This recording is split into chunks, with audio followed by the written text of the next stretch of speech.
Hello, everybody, and happy Non-Monogamy Visibility Week. I believe we are now going live, and welcome to our roundtable discussion about visibility and non-monogamy. My name's Mel. We're going to be talking for about an hour, and you can leave your comments, whatever platform you're watching on. We have the wonderful Jessa Davis here supporting us on the tech side. She's part of OpenOrg. She's actually director of OpenOrg, and she'll tell us more about that later. And we welcome your comments, questions. We'll have a little moment where we can check in and maybe address some of your questions. But first of all, this is the week of visibility for non-monogamy. And I'm thrilled to be joined by some of my wonderful colleagues here in Vancouver to talk about what is it like to be non-monogamous and how we support non-monogamous people. So first of all, I want to invite us to do a round of introductions. So we're going to start off at the top of the screen. So Allie, if you would like to introduce yourself and then pass it along. Of course. Hi, everyone. I'm Allie Brahmi. I'm a counselor here in Vancouver.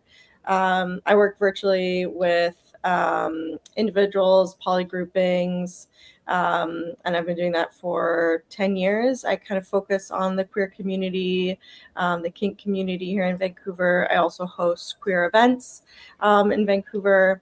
And yeah, I'm really excited to be here for this conversation today. And talk about something that's really important to me, which is non-monogamy visibility. Over to you, Jen.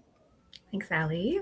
My name is Jen Barton, she, her, and I have a coaching practice called Kaboom, yourkaboom.ca. I've been coaching since 2023, mostly in life coaching, but I switched over to relationship design coaching earlier this year, as I've been practicing non-monogamy myself for a better part of a decade and felt that was a calling that I had. So I run workshops through local libraries, and I also of course, coach other folks, individuals, and poly groupings as well. Great. Yeah. So my full name is Loretta Lauren, but you can call me Lo. I'm a registered clinical counselor specializing in relationships, trauma, and personal growth. My approach is really rooted in somatics and social justice, and I work with individuals, couples, groups of all backgrounds, including those that identify as non-monogamous, queer, neurodivergent, and or racialized. And it's really exciting to be here with all of you today. Oh, Megan, you're muted. Thank you. Hi, let me start again. I am Megan Vaudry. I am a certified relationship coach, and my practice is called Non-Monogamy Coaching Vancouver. I work with folks in Vancouver and beyond, all about non-monogamy. That's my entire practice. That's what I do.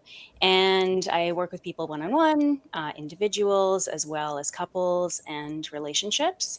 And I also offer workshops, mostly online, and then also sometimes out in the world at events and festivals primarily, and sometimes in Vancouver. Mel.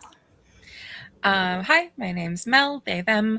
I am a somatic experiencing practitioner. I'm a relationship coach. I am a published author. And I've been working with the queer and questioning and those who love them, who are exploring non-monogamy for over 10 years now, which feels phenomenal to say and makes me feel very old. I co-facilitate the Vancouver Poly 101 discussions with the wonderful Megan, and we'll have our guest facilitator coming in tomorrow, Roxana. And I love working with non-monogamous clients. I work from a focus on solo polyamory and relationship anarchy, but I find that translates for a lot of people. The focus on individual agency and autonomy without sacrificing community connections and attachment support and all that good stuff. Over to Roxana. I'm going to copy some of your wording. So I'm Roxana. I use she, her. I work with Nested Heart, and Curate Counseling is my practice. I'm a registered social worker. I love working with non-monogamy and queer communities with a big crossover with kink, and I use curative kink as a trauma-informed lens for navigating self-awareness, body stuff, relational stuff, love, attachment stuff, and visibility is really important to me. So this week is really fun. I got invited to do lots of different things. I work virtually, and I have an office in Burnaby, and yeah, I really like collaborating with other people too in our community, because I think community building is a big lens for me for why non-monogamy I think can be so successful, is through that community lens. Thank you, Roxana. So let's jump into our questions. And Jen, you are first with your question. Love going first. Thanks, Mel. One of the things that comes up for me a lot in my practice is folks coming into the non-monogamy space for the very first time. And so my question to the panel is, what do you wish you had known in those very first years of polyamory or non-monogamy that you would give yourself that advice to now? Mm-hmm. Yeah, that's such a good question. And for me, maybe my answer is obvious to some people, but when I first started out, this was over 15 years ago, I was really prioritizing fluidity of relationships, and I put a lot of pressure on myself to maintain relationships through different iterations. And the thing that I wish I had been given was just that it's okay to take a break and a pause with a relationship with someone, and especially if you're moving through escalation, de-escalation, in and out of various structures, that it can actually be really helpful to take a bit of a break and pause on that relationship. And it doesn't mean that you can't come back and renew that relationship again down the road, but just that I wish I had offered myself more breathing room and less pressure to make it all work through all of these different iterations. Yeah. So, yeah, there's so many things I could say to this one, but what comes to mind is, when I was first starting out, what I really didn't realize is that everyone is going to respond to non-monogamy really differently. It depends on where you are in the relationship configuration. It just depends on your person and your attachments and what you're bringing to relationships. And it's really impossible to overestimate how different humans can be from each other in relationships. And so if I could start it all over again, I would just keep in mind that I don't know what I don't know. And with any new person, it's a new discovery. So, going slow, asking lots of questions, and, folks we don't always really know how we're going to feel when we try something. We don't know how we're going to answer a question, and, how to answer questions that we've never had before, right? So just knowing that it's a process of discovery with every new person, and that even though it can be challenging, that's part of the joy. That's part of the joy of it. So, yeah, that's what I would say about that. For me, I think it's that you don't need to have a primary partner to make it work. I also was starting around 15 years ago. That's when Lo and I met. And at that point in time, there was almost nothing in the literature or in role modeling around solo polyamory or a relationship anarchy.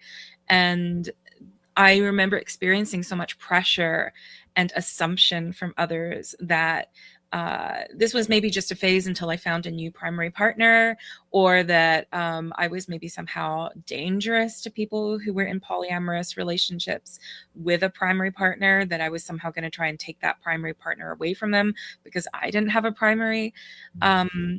And so I think having more role modeling for that would have really helped me, which is probably why I do so much about speaking about solo polyamory and trying to show that role modeling for other people now. Trying to find the button. So I've been non-monogamous for about 10 years. And I think I do come from the lens of having like an anchor partner. And one of the things that we both reflect on at the beginning was really wishing we had made more time, like intentional time, to grieve the end of that relationship. So I talk about that a lot with my clients, that and deconstructing words, labels, and definitions. The first 3 years for me personally were a little bit messy because we were like, yeah, like, how do we want to define this? How do we experience this? And it was something even as simple as love.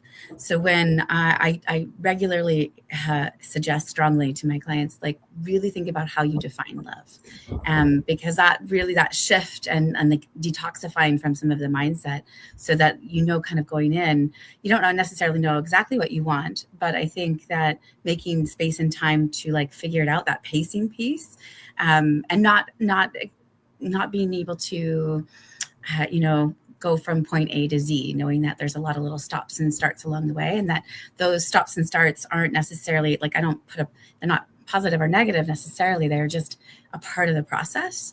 And I love now, like even the reiterations, like Lois saying, of the relationships, regularly making time to like, celebrate what's new, what's different, what have we let go in our relationships, and what have we welcomed in, has really, I wish that was like more presented like on a platter for me when I first started. Like, it's okay to be sad and excited about the process. Yeah, lots of great wisdom here. I think for me, especially right at the very beginning, when I started, over a decade ago, coming in very anxious into it, I really wish I had known like what I know now about the feeling of urgency, and to tend to it, to really tend to it with compassion, turn to it with care, instead of like making decisions from it or taking action from it. Yeah, that was really helpful to learn, and that like reiterating safe experiences over and over with a partner, going slow, is what, like, kind of go slow to go fast in a way, like it kind of having those safe experiences over and over again is what's going to help you feel like, okay, we can make more, we can do more with each other, we can go further or explore more or take bigger steps or whatever. I feel safer, all those kinds of things in this new area. And tending to that urgency, learning how to be your own safe person, when other people are out on a date or when you're whatever. That for me was really important, and I that was a big piece for me. Yeah, I wish people knew that.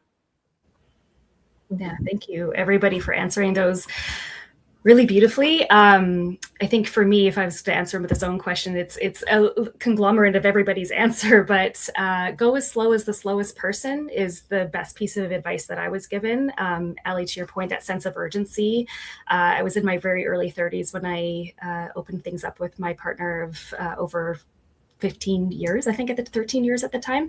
And I was like, everything was so exciting, everything was so new, and I just wanted to do it all at once. And I had to be reminded to sort of slow my roll a little bit. And I'm so glad that I did, because that helped with the longevity and the success of that relationship, and how we actually approached polyamory. And at Mel's point, there wasn't any literature on, like, we had a couple of books and maybe a podcast, and maybe you had a friend that was doing it, but just sort of had to create our own work in that, and our own tools and doing that. So doing the work is really important too. Oftentimes I will tell clients, that come in as couples, and they come in and they say, oh, we're solid, we're so solid. And I say, okay, that's great. You want to open up your relationship? Well, a couple of things you need to know is that you're no longer solid, you're liquid. And the opening up of your relationship is actually the death of your monogamous relationship. So just have the idea that you need to start from scratch and build a new foundation on that liquid, which is really hard to do. Yeah. Mm-hmm. I love that, Jen. And I I think this is a nice tie-in to my question for everybody, because I suspect we're going to be talking about some of the same things. But my question for folks is, what do you want more people to understand is totally normal to struggle with in their non-monogamy? And I'm curious, like, what have you encountered that you see clients struggling with a lot, and you're like, I just want you to know this is okay, this is normal. Yeah, Roxana. Yeah, so I love this one because it's so validating, I think, just to be able to talk about this. I regularly am saying it's normal and okay to feel insecure, to feel jealous, to feel anxious. Those are the top three for me that I get on a regular basis. And a lot of it is like they feel bad that they have that feeling. And that's the first step of just being like, yeah, that's actually, of course you're feeling anxious. Of course you're feeling insecure. Of course you're feeling jealous. And it's not having the feeling that's the problem. And I think starting there is just really reassuring for me, but also like I love seeing my clients soften toward themselves. And like what Ali was saying, like being your own safe person, that's the work. And I wish more people would, like, when we slow down, the slowing down isn't just like to try to feel better about the things that are happening, but the work in slowing down is creating that safety. And that is like safe having those hard feelings, like being anxious and saying yes, and whatever the and is, like anxious and excited, or nervous and unsure. And that's, I feel like this is a major topic in my practice for sure. And I really love creating safety and duality. Like you can be like, I really am excited about exploring this, and it might murder me, like I might not be like, oh, I don't know how to survive this, but I really want to do it. And that's, I don't know, it's fun for me as a social worker, but also in the community playing with those concepts. Yeah, absolutely. I think like when you're trying to become your own safe person, that's so much work. A lot of that is tied into like not knowing how to soothe on your own. Mm-hmm. And the other thing I noticed with that is that I think a lot of people struggle with early on is this like kind of, I don't actually know what I want, because I'm maybe not in connection with that part of me that is distressed, that I don't know how to soothe. I don't actually know what I want. I don't know how to say no. I don't know how to identify like how this is going to feel for me until after it's happened, maybe. And so kind of figuring out like, that whole sequence of events, and being able to communicate it in a way that's supportive of them and of the relationship or relationships that they need to communicate it in, rather than like kind of destructively or explosively, I think is a totally normal thing to struggle with, and to kind of need to take some steps to learn, that kind of like, self-identifying, like, what do I want here? What am I doing? What's in this for me? Yeah, I agree. Roxana, I think I agree with you probably on the jealousy point.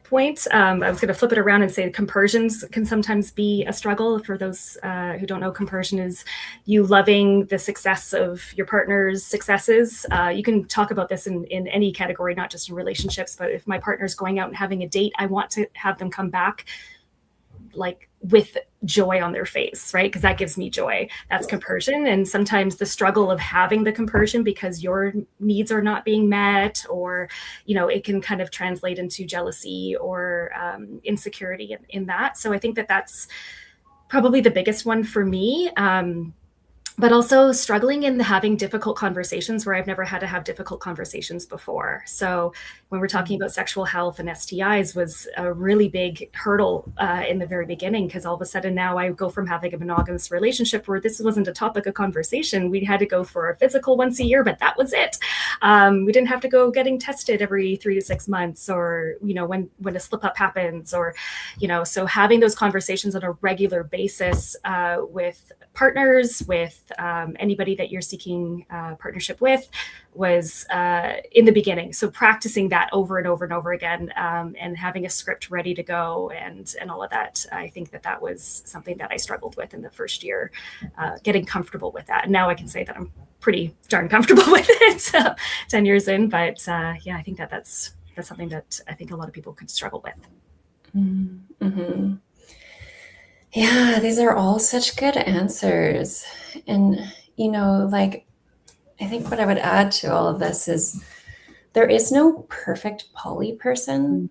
I feel like a lot of my clients come in struggling with this like idea that they're not living up to some standard of what it means to be the perfect poly person. Just like there isn't any perfect monogamous person, like, and every relationship is so different, and there's going to be so many different iterations of what that means for each relationship and each person.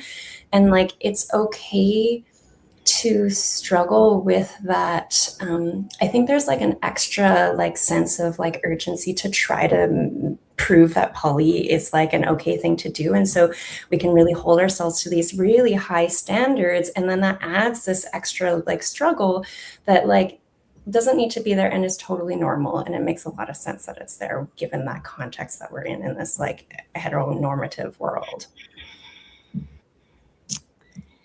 Yeah.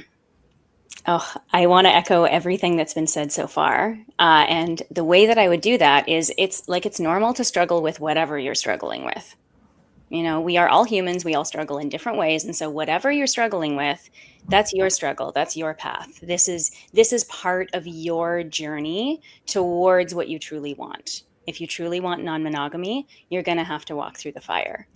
And what I see a lot is in my practice is folks not quite being ready to or not knowing how to give up the usual markers of a secure relationship.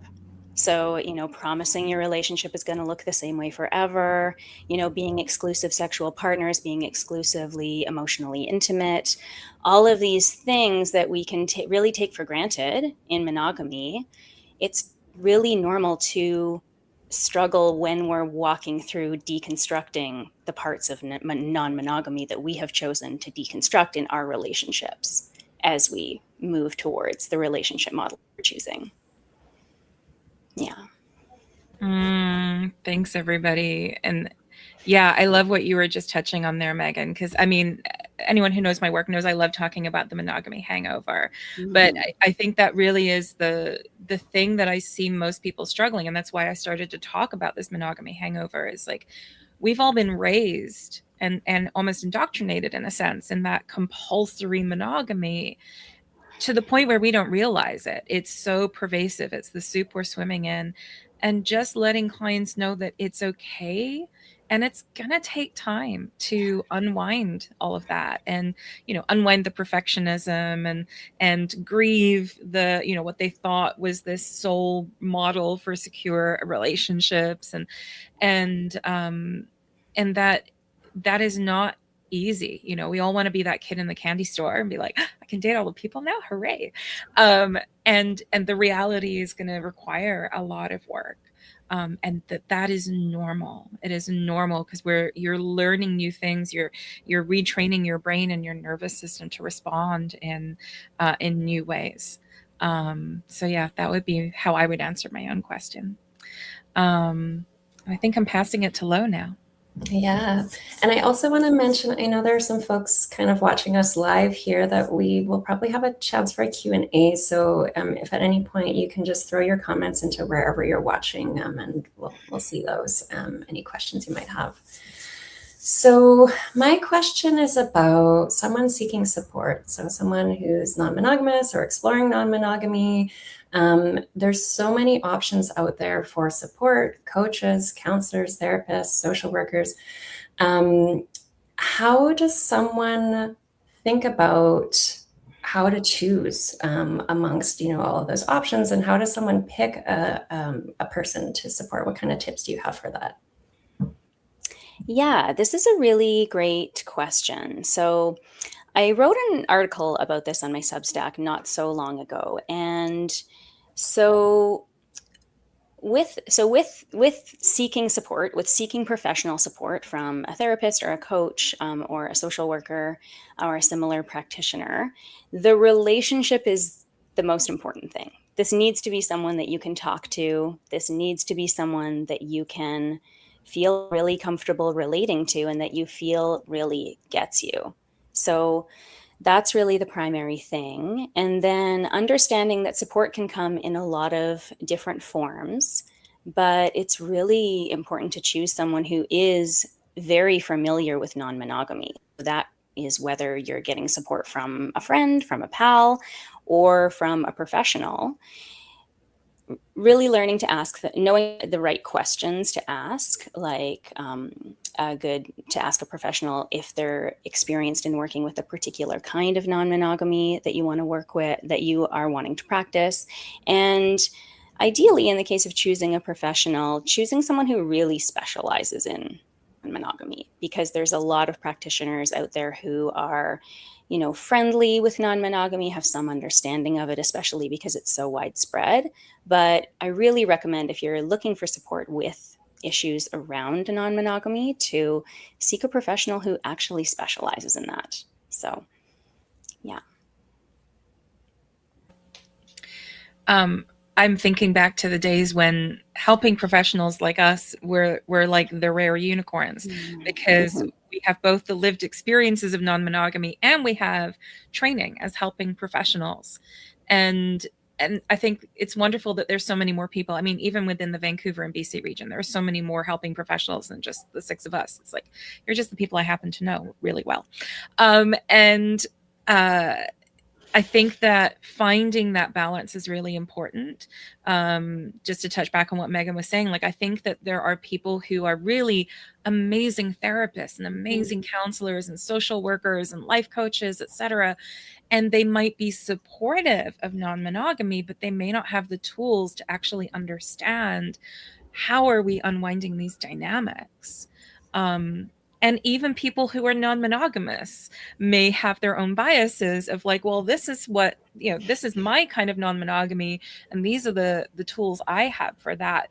But they may not be able to speak to other forms of non-monogamy. And, for me as a coach, I'm very explicit in all of my website and all my materials. Like, I'm a solo polyamorous relationship anarchist. This is the bias that I bring in. And I hope that people who are reaching out for support ask their helping professionals, what are your biases? What is the lens that you bring to this work? Because you want to find the compatible values. And I think that's same with any kind of helping profession. If you're working with someone and you don't have compatible values with them, you're just going to feel like there's friction all the time. And that's not necessarily going to be the most helpful support for you. Yes, and all of that. Honestly, I think one of my favorite things about being a social worker is when I do inquiries, that's the first thing I talk about is my biases, because I'm not an expert. And so when I am reaching out, or people are asking like, who do I reach out to, or how do I find my person, I have them ask that question. I'm like, what is your lived experience, or what are your biases? Because they show up in the room whether or not you want them to. And also look at why are you coming? Like, are you curious, or are you struggling with something specific? I think the why really can inform the where and the what and the who. I just keep coming back to community, and something that, like Megan said, it's not just, the therapist or the relationship coach or the social worker. It's also like, who are the community members that you're talking to? And so I always encourage my clients to build their community and to find non-monogamous community with shared values. So yeah, if you're partnered with children, it's going to be very, very different than if you're solo polyamorous, and that just informs who you talk to and how you gain that support. So I think a little bit of self-awareness helps this, like figuring out okay, why am I seeking support? Where are my sticky points? And then not being afraid to show up in the room and ask people, if someone has a big bias, especially for me, working with a lot of kinky and queer community, it's very niche, it's very othered, and acceptance and validation is huge. So not having that in the room wouldn't be appropriate for a lot of my clients. And so they seek me out in addition to seeking other people. So again, the other piece I usually ask, especially therapists, I'm comfortable personally working with other therapists, and some people aren't. And so I just like transparency. And that is a big piece for me. When I show up with my clients, I'll be like, oh, is it okay I'm seeing this other person? Absolutely. I just want to know about it. How can we as a community of helping people support our people who are seeking out that help? Absolutely. I think that's really important, having community, clients having community support, peer support, attending Poly 101 or other discussion groups. I always recommend that for folks because it's so important to have, friends or peers that you can connect with about this. It's just a different kind of way to bounce ideas around. But also for us as professionals, having support, community support is so important. I also think it's really helpful and important for folks when they are seeking support to identify what level of support they're looking for. What I mean by that is, are they looking for someone, like, are they coming to a professional who to talk about non-monogamy and looking for support specifically with non-monogamy, and they're really struggling with it? Then for sure they need someone who, like we're all talking about, is an expert in non-monogamy, right? Or are they just non-monogamous, but they need to talk about something else?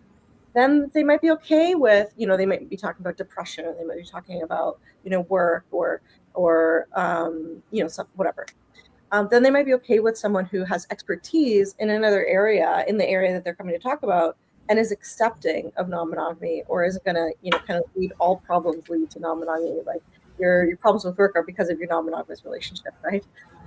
So kind of identifying, like, what do I actually need my clinician to be an expert in or to be accepting of in terms of my non-monogamous relationship? I think it's an important thing to kind of ask yourself about. And just knowing that, like, I think in some ways the days of perhaps having a clinician that you work with forever and ever, in some ways are over. Like, people are not experts in everything, right? So you might have for 5 years work with, when you're working with childhood trauma, you might work with this professional. And then when you move on and you're working deeply in your relationship stuff with non-monogamy, you work with, one of us, right? You work with a different kind of clinician, right? And you kind of might develop different relationships or many relationships. You might be polyamorous with your professionals, who knows, right? But I think kind of thinking about it maybe a little bit differently is helpful.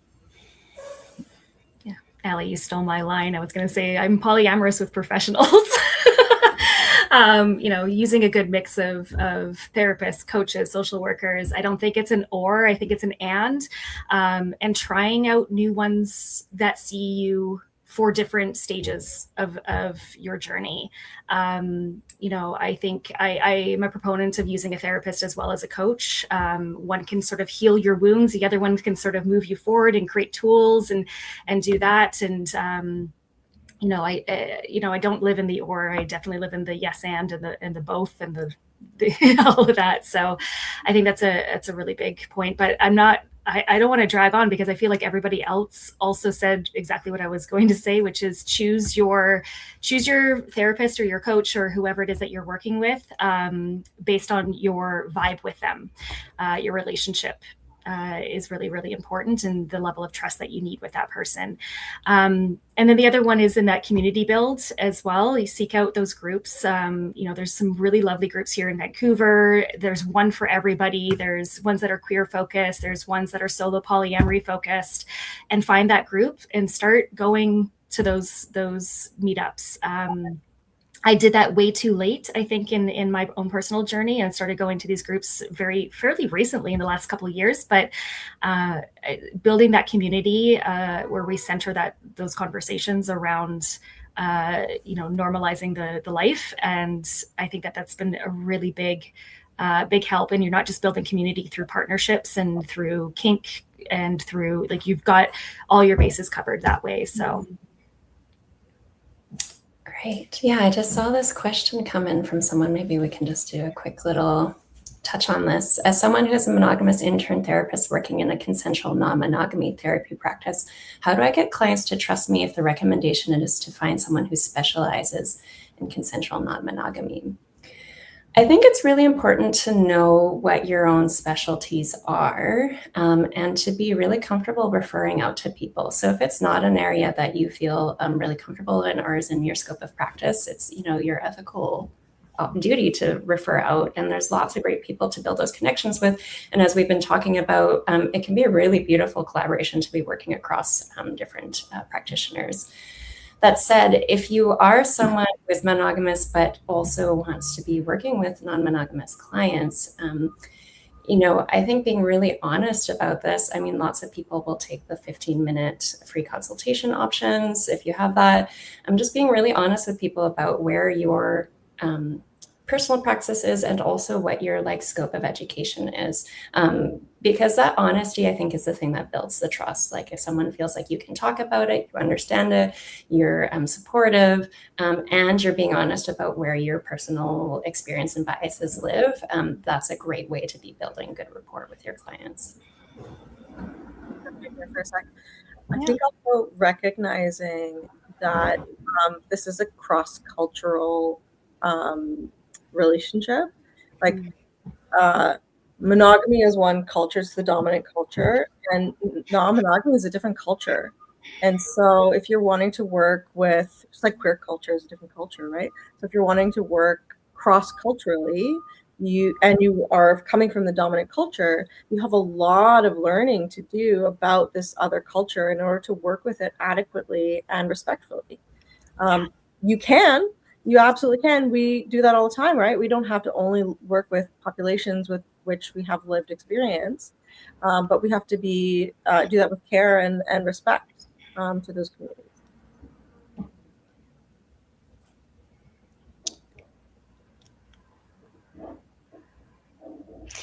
So back to our questions. So lately I've been really interested in how the increasing visibility of non-monogamy in popular culture, in I'm media. just going to jump in. Sorry. Yeah. I think we've jumped order. Oh, I'm so sorry. That's okay. We're running a little bit. Oh my gosh, I'm so sorry, Roxana. I got a little bit overexcited there. Roxana, thank you, Mel. Totally okay. I was like, oh, that's fine. Less for me to do. I am a parent. So when I think of visibility, I automatically kind of go to children, also because that's what kind of comes up in my practice a lot. So I'm genuinely excited for this question to be answered by you all, just because I like learning more about how other people experience this. So my question is, how have you navigated non-monogamy with the children in your life, whether it's your own or a partner's or another human in your life that you're investing time and energy into, or how would you like to? If you don't have children in your life, how do you imagine you would like to navigate non-monogamy with them? Yeah. As a previous child and aunt, sibling, I find that my nibbling understands a lot more than I find this about most children. They understand a lot more than we give them credit for often. My nibbling didn't bat an eye when I brought a new partner to holiday events. They were just kind of like, "Where's other partner?" And I was like, "Oh, they couldn't make it, but this is so and so, also my partner." And they were just like, "Okay," and went on. Different partner, different gender, didn't care. Had a conversation that evening with their parents, unflappable. I think that has a lot to do with my my sister and the way that they have she has raised her kiddo. But we can learn a lot from our kids and the way that they are just kind of, okay, well, if you don't seem bothered by it, I won't seem bothered by it. If everyone's taking this as normal, then I will accept this too. That's kind of how I see most kids responding. They seem pretty ready to accept if we give them the space to. Sally. For me, this was something that was fairly new in my life in the last few years. I tended to avoid partnerships with folks with children because I chose to be child-free myself. But I found somebody that's got children. So here I am in love with kids in my life for the first time ever. So interesting as a transition period for me, and learning to be a sort of a co-parent situation a little bit more.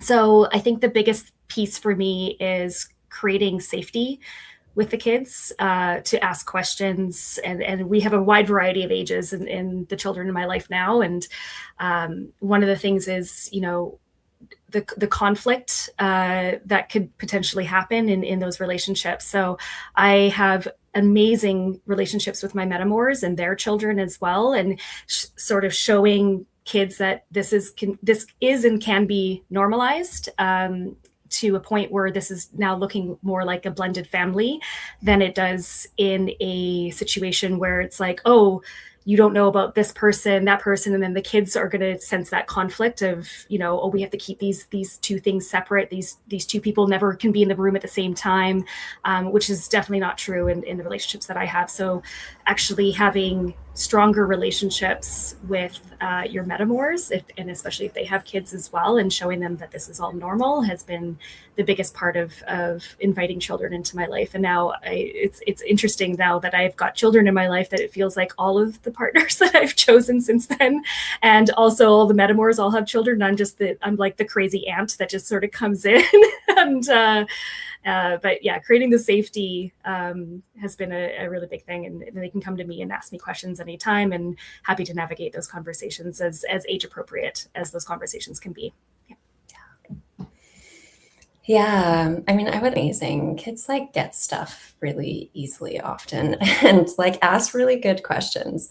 I'm actually really excited about this question because my anchor partner and I are talking about having children, and I'm just like through the moon thinking about the opportunities for like village and family, and like getting away from the kids and like having extra support with the kids. And I just think that there's actually a lot of benefit for children to have, like often different other partners are going to be, close people in your life. And so having that opportunity to have relationships with different adults is amazing.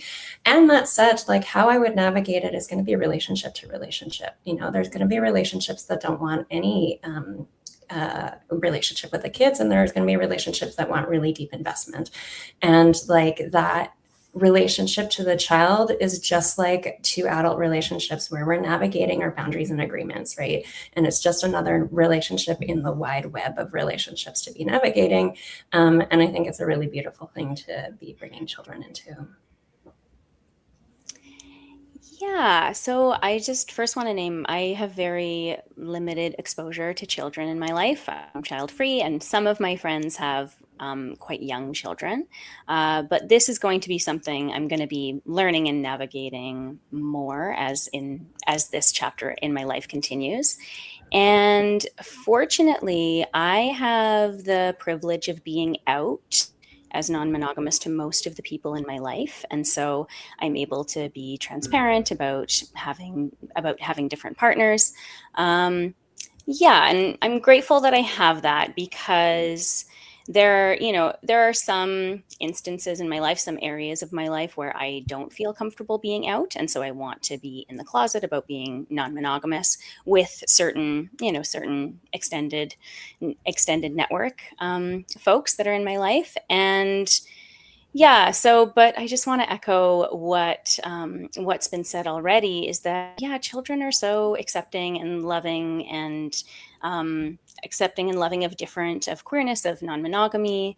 And really, it's sometimes navigating the relationships with the parents in a good way, where you can bring forward the parts of yourself that are really important to bring forward. I think that being as out as you can is very important. And so being able to, just have wisdom and care in navigating relationships with parents in order to share just how wonderful polyamory can be, and it can bring in like a more extended family feeling, like you said, Jen. I want to bring in the amazing research that Dr. Elizabeth Sheff did on families and the children of polyamorous parents, because I think that was so affirming for a lot of people to realize that, yes, we have qualitative studies that tell us that it's not a detriment for kids to have polyamorous parents, and that in many cases they do get that experience of the village, and there's more adult caregivers that they can call upon, which is more supportive. You know, I think of it as like having an attachment network, not just like a nuclear family attachment system.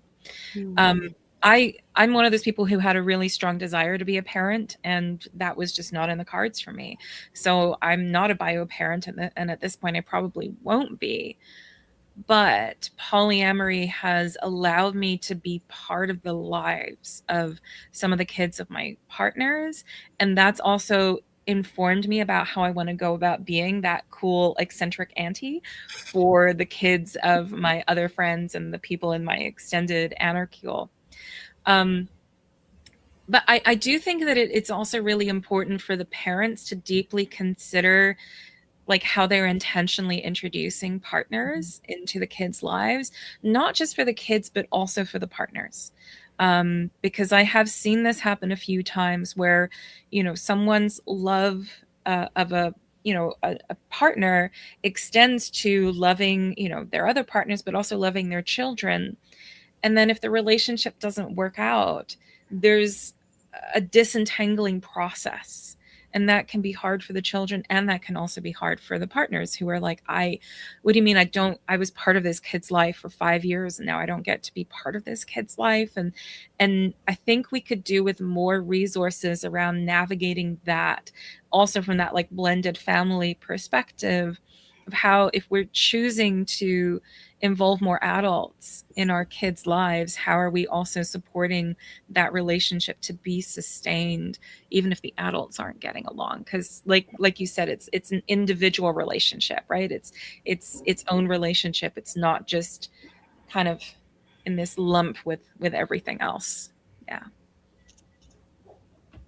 I love that. That was all juicy. It's really so good. So one of the reasons that actually pushed me to explore non-monogamy was my children. I had my third kid and I thought this is the stupidest design. Nuclear families are so dumb. Like they make no sense to me at all. And I was like, in what world should I personally be responsible and be everything to my 3 children? That makes absolutely no sense. It's like completely bonkers. So when I thought, like, what do I want for my children? I want them to be resourced. I want them to have community. I want them to know that if they can't go to mom, they can go to dad. They can go to this person. They can go to that person. Not just like a few key people, but to know that in order for me to be good, I also need other people. And so modeling for them and collaborating with them has been the joy. Like being visible to my kids gives me hope for like the next generations, you know, because how I view it is in our family, we share the house. So we collaborate on care and we collaborate on who comes in and who doesn't come in. It's not just a dictatorship. It is very much like what makes all of us feel safe. Like safety is really important to me. And so there was a time period where people weren't coming over. This house was for the children and that was fine. And I got a lot of crap for that from like other people who were like, oh, like, you know, whatever. But I think children are smart and they know when they're being talked down to and they know when they're being talked with. So I when in doubt, I always encourage people to collaborate, to ask, to give space for them to ask you questions, because my kids didn't care, but they love telling other people about it now. And the way they talk about it makes me smile because it's all about like normalizing what my kids call like our weird. Like this is our level of weird and this is how we navigate that. And this is like normal for us. Kids are smart, and I think we should really encourage them to tell us what they think. So another thing that I do with children in my lives that aren't mine as well as mine, I ask them, what makes you feel safe? What makes you feel loved? What do you like that I'm doing? What do you hate that I'm doing? Like, how can I be better with you? And some of it is like, yeah, I want more candy, right? Like, no, obviously. Can I just, okay, here's more candy so you like me. But it's the idea that their voice matters and that their thoughts, their opinions, and their needs matter. And when you allow that to show up in the room, non-monogamy is not the point, you know, it's at all for children. It's really about how am I allowed to be here? So thank you for that.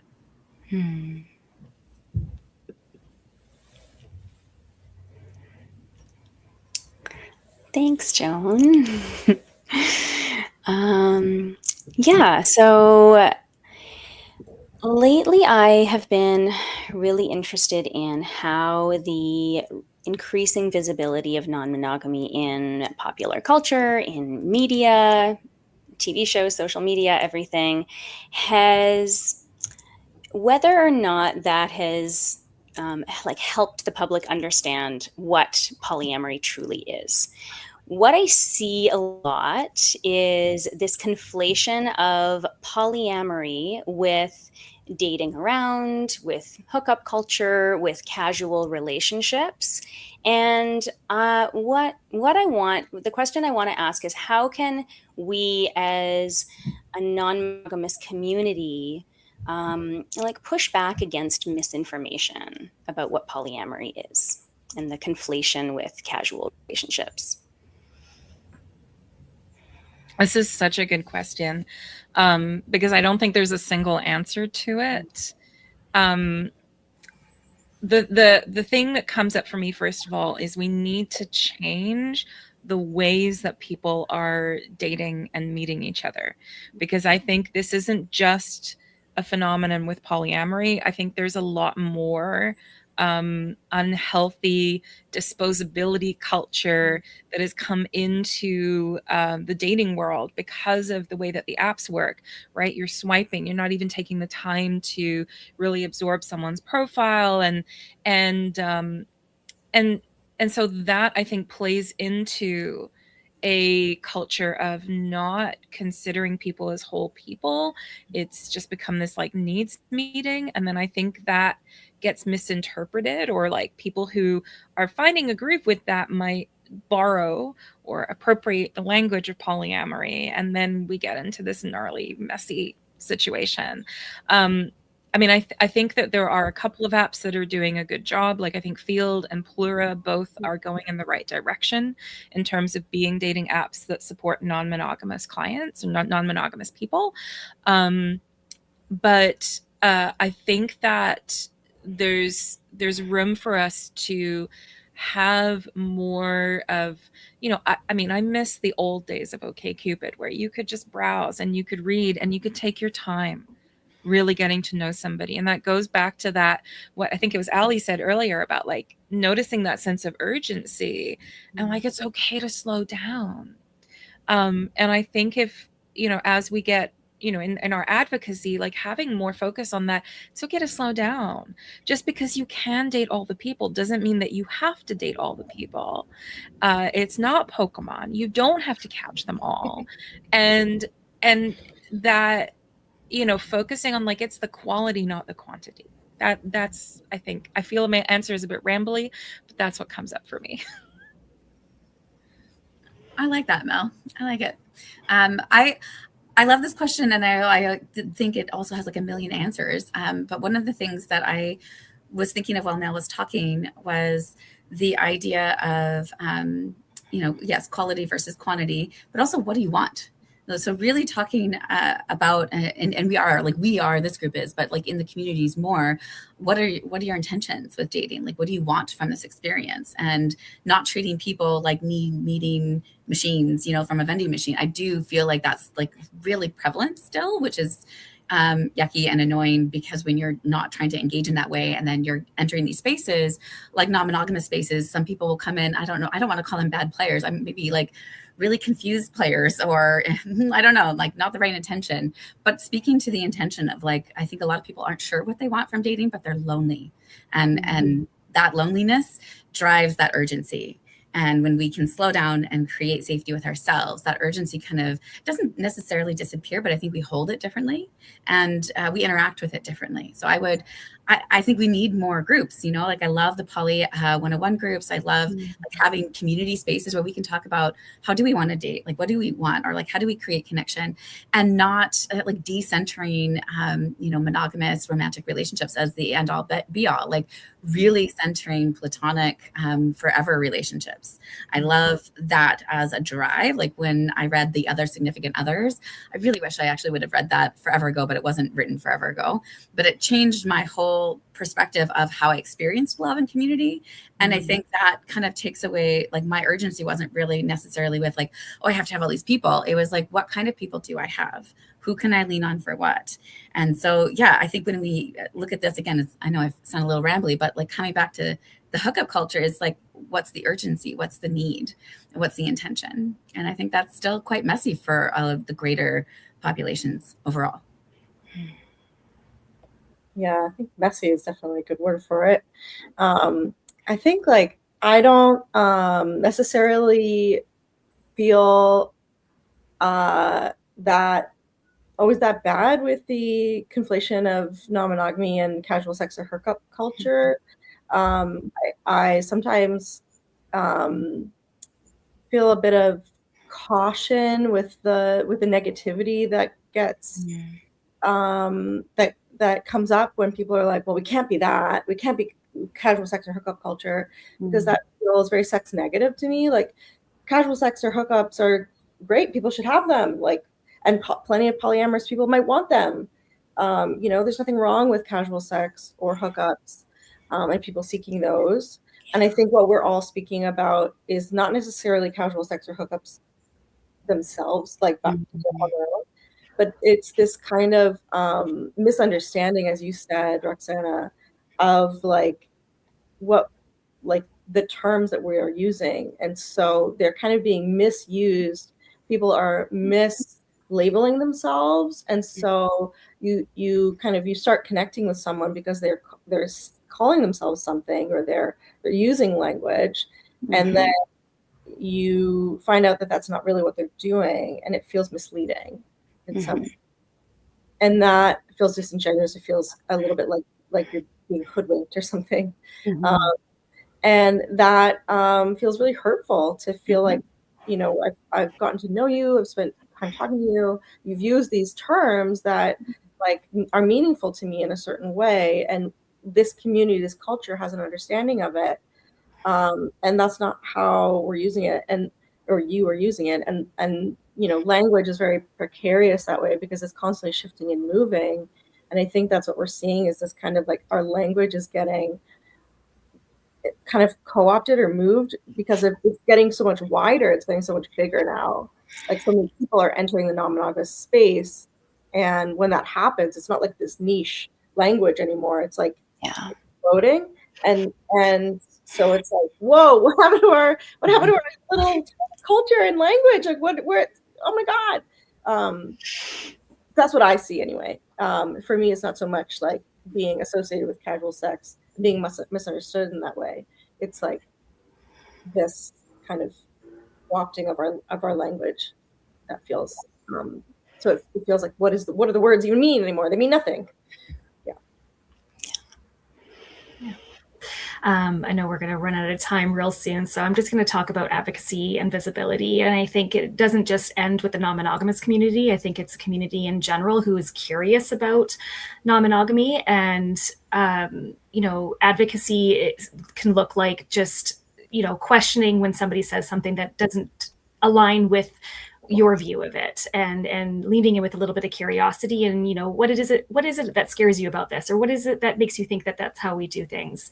There's a lot of ways to practice polyamory. They say, like, there's just as many ways to practice it as there are people practicing it, right? We're all doing it very differently. We're all doing it like minusculely differently even. So I think understanding that the experience of non-monogamy and polyamory is going to look different for every single person. And we as individuals, and doing things like this can help with the visibility piece, and to show people that there are many different ways to do this, just as there is monogamy. Great. So we're coming to the end of our time here, but we're thinking of maybe going a bit longer. Does that work for everybody? Yeah. Okay. Awesome. I won't spend too much time on this question then, because I think you all have really great answers. But the thing I want to say is that change happens at the speed of relationships. And so just like, like when we came across like things like homophobia, and people notice that when they had relationships with queer folks, their views changed, right? And I feel the same way about, like, again, like, what is non-monogamy? Like, how is it accepted? Is there stigma around it? And again, not saying that sex or hookup culture is bad, but just like, I think that this question inherently in there's like some stuff around the stigma of that. And so, like, you know, keep practicing your relationships, all of your relationships, and that's where change happens. Yeah, those are all really amazing answers. I love hearing about the I love hearing about how the stigma against casual sex is really what we need to be pushing back against. I completely agree. And also, what I really, I think for me, what came up when I was listening to all of your answers is we need to bring care into all of our relationships. I know that sounds super obvious, but I think it just needs to be reiterated again in this age of dating apps that, you know, even if we are, you know, never gonna, you know, have an intimate interaction with someone that might be a really short-term relationship, how much care can you bring into that relationship? So yeah, amazing. So I'm going to invite Jessa to just come back in, because there was a comment that came in, a really good question, and we can just take maybe 3 minutes to address this question, and then we'll come to our last question from Allie before we wrap up. So we'll go to 11:15 if that works for everybody. Yep. Okay, cool. Cool. Did you want me to read out the question that we had in the chat? Please. Okay, yeah, cool. Yeah, it's a good question, actually. I think could be quite fraught in certain ways. But the question that we got from Noah was, is it okay to be polyam with professionals that you work with? And if I were to take a stab at this, perhaps, I would say HR policies are written under the assumption that relationships exist for the purpose of creating a family and an economic unit on a certain level. That being said, I think the most important thing for me thinking about like professional relationships is power dynamics, obviously. Outside of that, I think really the main thing is, do you want to mess up your work environment that way if things go wrong? So I think in general, it's good to have that compartmentalization. But I think, you know, as non-monogamy becomes more normalized, policies in the workplace and people's approach to these sorts of things might need to evolve from the sort of mononormative nuclear family kind of focused perspective on what a relationship would look like. That's sort of my take, and that's not a great answer. There's a lot there. It could be a whole seminar. I think it could be a whole seminar. And I think you touched on the really big part of that, which is the power dynamics. Because I think that's important, whether, I mean, like, it could be someone that you're in the same company employed with, or you're talking about, I mean, all of us here are colleagues, but we all work for ourselves, or, you know, we're all doing different things. I think that, yeah, the power dynamics are really important. And for me, it's always about considering the larger ecosystem of relationships. And like you said, HR policies are there for a good reason. But how do we apply? I think that brings in questions of ethics too, of like, how do we apply that when there isn't an HR department? How do we apply that when we're looking at, you know, just wanting to be mindful of any power dynamics that might exist? I mean, it's something that I would steer away from if it was like I'm working within the same company. But I think that if you're, you know, colleagues, that's a different kind of professional dynamic. Yeah. I'm going to not actually give advice, but I'm just going to insert a thing that this is actually really common for mostly for men due to proximity. So they tend to build attachments and feel safe with people they have a lot of access to. And so if you're working in a job, you're going to be mostly around your coworkers. And so I do see this a lot. So I'm not answering, you know, should you, shouldn't you?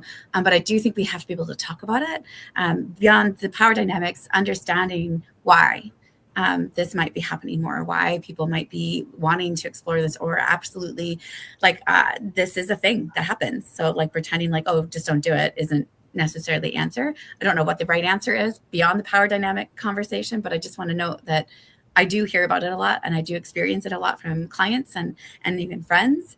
And I think a lot of it is about that loneliness, and it's about where we spend our time. And if we're going from, being at home to being at work, those are the two main spaces we occupy.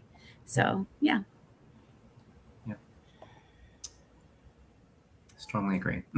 Yeah. And in case this question was about, like, is it okay to be out as polyamorous with professionals at work? Depends on your workplace and how safe that is, and whether it jeopardizes your employment. Okay. Yeah, in case that was I don't think it was, but just in case that is the lens of the question. That's a great point. I did an event for a company I used to work for on International Day for Polyamory, and that was the one thing that I sort of led with was, as a queer trans person in Seattle, I'm about to say something that could get me fired, and really depends on the industry where you work, and that's why at Open we fight for protections in the workplace so that people don't have to worry about self-censoring. I know people have run into those issues. So yeah, whether it's being out or dating people, I think power dynamic's the most important thing. And then also, as with anything, is it safe to be authentic at work? And authenticity itself in the workplace is kind of a point of privilege. So that's important things to consider on this question. It's a great question. Yeah. Yeah, I read the same ways you did, Ali. I assumed that it was about being out in the workplace as polyamorous or non-monogamous. And I have some experience with that coming from a big corporate company that we didn't even have visibility on psychological safety on being queer in the out in the workplace. And so changing that, and I was at the forefront of opening up a GSA in the workplace and making sure that we had proper support for those folks that can now feel safe for being out in the workplace. So looking at your policies, I work in HR as my 9 to 5, so I'm really at the forefront of all these discussions. And so, what are your DE&I policies? What safety do you have around, your outness in the workplace? Because it falls under that category, I think, in from the queer lens as well. So, I would say touch base with your HR person. That's probably your safest place to go first, and see, and we know, coming out as polyamorous over and over and over again to friends, to family, to whatever, you can do the same thing in the workplace.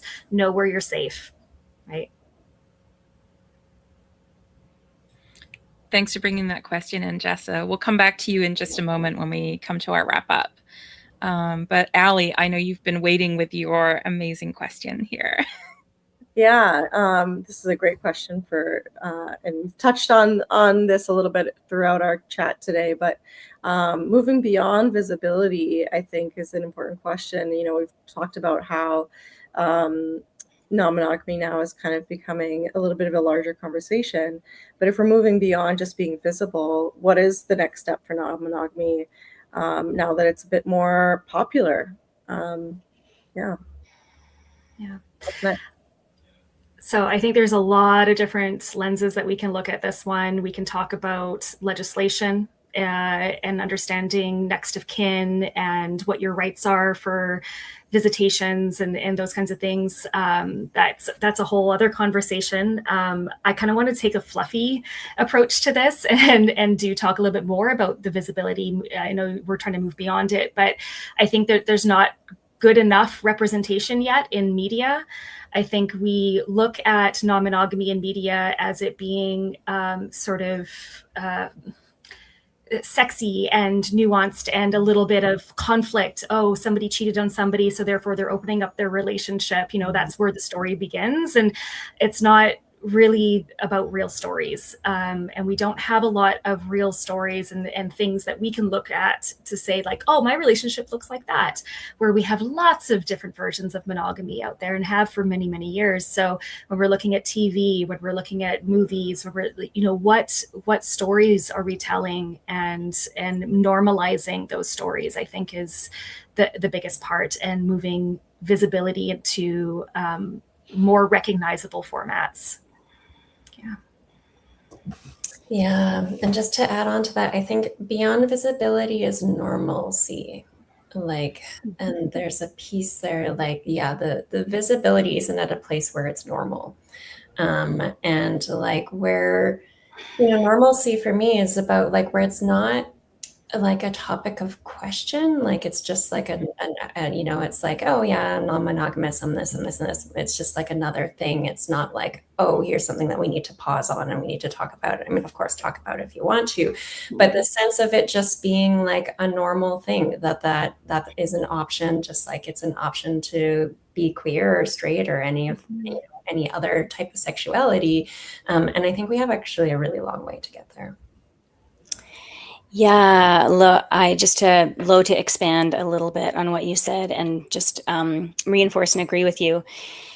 We do have a long way to go before non-monogamy is normalized. We still live in a culture where the monogamy in the nuclear family is the assumption. And so I think now that we have more visibility with non-monogamy, what I would really love to see is the understanding that, like, beyond the binary of monogamy versus non-monogamy, what relationships look like when we are actively making choices to pursue or not pursue attractions based on where we want to invest our energy and in which relationships. Yeah, I suspect that we're like at least 100 years away from a post-monogamous world. And I use that term deliberately because I think right now it's useful to frame ourselves as non-monogamous because that says we are in opposition to this thing that is the dominant default, expected, and is still for many people the only role model that they get. But in a post-monogamous world, like Lo and Megan are saying, like that's just not gonna be a thing. There's going to be open choice about like, well, what do you want to do when you grow up? How do you want to relate with people, right? There's freedom in that.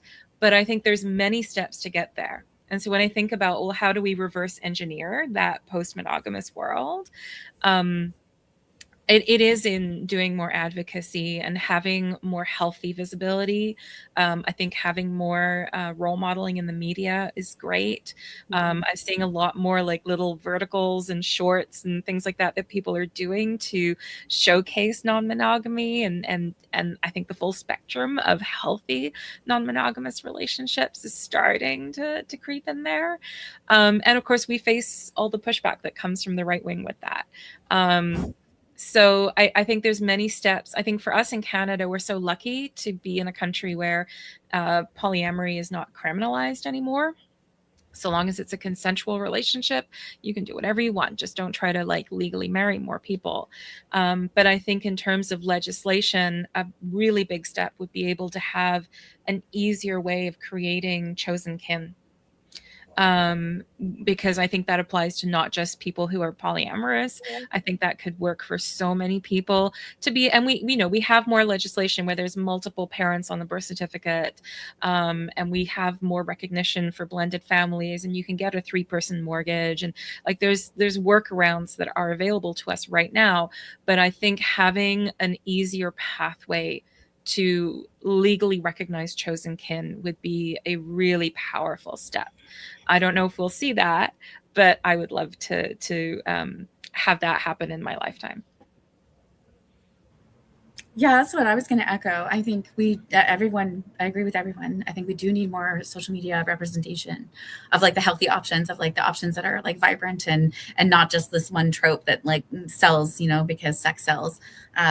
But also, like, speaking from like personal professional experience, what would make it normal, like what Lo is saying, is that normalcy of like, it's not a big deal. There's already forms in place. So like medical emergencies, like when I go to the hospital, or for like my kids, I can put however many people I want. I don't have to justify it. I don't have to explain it to anyone. It's just accepted. And that would be the step up for me. I would be able to like just have access to that. And I also agree with Mel. It's probably a long way away before those that level of visibility is normal, like where the forms are in place. Like if you want to create a partnership or a kinship, like with somebody, it's not like marriage and that's it. There's options for legal and medical protection. And I think that's what I'm most interested in navigating in the next step, is like, how does that start to come out on an advocacy level? Yeah, and I'm sure Jessa has tons of information about that. But yeah, I that's exactly what I was thinking, is like there's the legislative side and the steps we need to be taking in terms of, advocating for that. And then there's the cultural side of like, kind of the educating our friends and families around like, this is what these relationships look like, and all types of non-monogamous relationships, right? Not the ones that kind of, the kind of nested ones, or the ones that look the most, relatable to monogamous folks, but like the anarchules, the ones that kind of stump them the most, and getting those looking normal to them too, kind of across the board. But yeah, thank you for your answers, guys. It's very interesting. So we're getting close to wrapping up here. Thank you, everybody, for staying a little bit longer. And Jessa, I'm going to invite you to come back, because we're talking about advocacy. And this is what Open.org has been doing. And Open.org is based in the States, but you have a global reach. And we see that with this week of visibility this week.